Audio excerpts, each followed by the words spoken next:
হানজালার গোসল হয়েছিল তৃতীয় আসমানে জমজমের পানিতে। হযরত হানজালা রাদিয়াল্লাহু তাআলা আনহু তিনি সদ্য বিবাহ করেছেন। ওই সময় আমাদের প্রিয় নবী সাল্লাল্লাহু আলাইহি ওয়াসাল্লাম সাহাবীদেরকে বললেন, আমার সাহাবায়ে কেরাম, তোমরা উহুদের যুদ্ধের জন্য প্রস্তুতি গ্রহণ করো। রাসূলুল্লাহ সাল্লাল্লাহু আলাইহি ওয়াসাল্লাম হযরত হানজালা রাদিয়াল্লাহু তাআলা আনহুকে বললেন, হানজালা, তোমাকে যুদ্ধে যেতে হবে না। তখন হানজালা রাদিয়াল্লাহু তাআলা আনহু বললেন, ইয়া রাসূলুল্লাহ, আপনি যুদ্ধে যাবেন, কাফেরদের সঙ্গে যুদ্ধ করবেন, আর আমি সেখানে না গিয়ে স্ত্রীর সঙ্গে আমোদ প্রমোদ করব? এটা আমি সহ্য করতে পারবো না, আমাকেও যুদ্ধে নিয়ে চলুন। রাসূলুল্লাহ সাল্লাল্লাহু আলাইহি ওয়াসাল্লাম তখন বললেন, হানজালা, আমি তোমাকে আদেশ দিলাম, তুমি বাড়িতে থাকো, তোমাকে যুদ্ধে যেতে হবে না। হানজালা তখন নবীর আদেশ শুনে কাঁদতে কাঁদতে বাড়ি চলে গেল। আমাদের প্রিয় নবী সাল্লাল্লাহু আলাইহি ওয়াসাল্লাম সাহাবীদেরকে নিয়ে যুদ্ধে চলে গেছেন।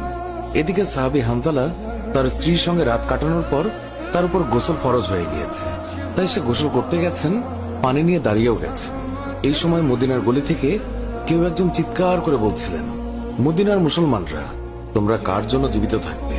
তোমাদের প্রিয় নবীকে কাফের মুশরিকরা শহীদ করে দিয়েছে।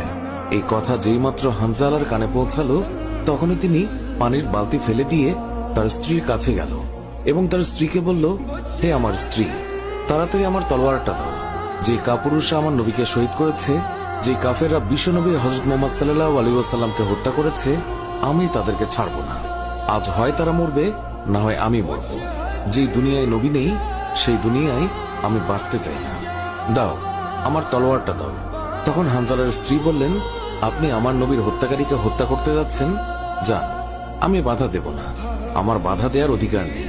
তবে আপনি দয়া করে গোসল করে পবিত্র হয়ে যান, কেননা আপনার উপর গোসল ফরজ হয়ে গিয়েছে।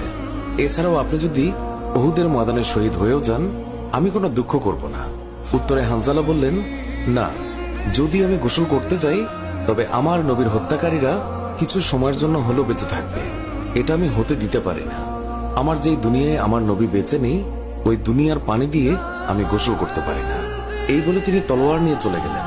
উহুদের ময়দানে তিনি অনেক কাফেরকে হত্যা করলেন। একসময় যুদ্ধ করতে করতে তিনি শহীদ হয়ে গেলেন।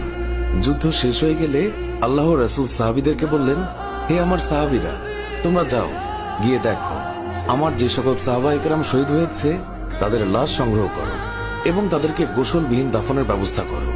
সকল শহীদের লাশ এনে এক জায়গায় রাখা হচ্ছে। নবীজি গুনে দেখলেন ৬৮টি লাশ রয়েছে, ২টি লাশ নেই। একজন তার চাচা হামজা রাদিয়াল্লাহু তাআলা আনহু, আর আরেকজন হানজালা রাদিয়াল্লাহু তাআলা আনহু।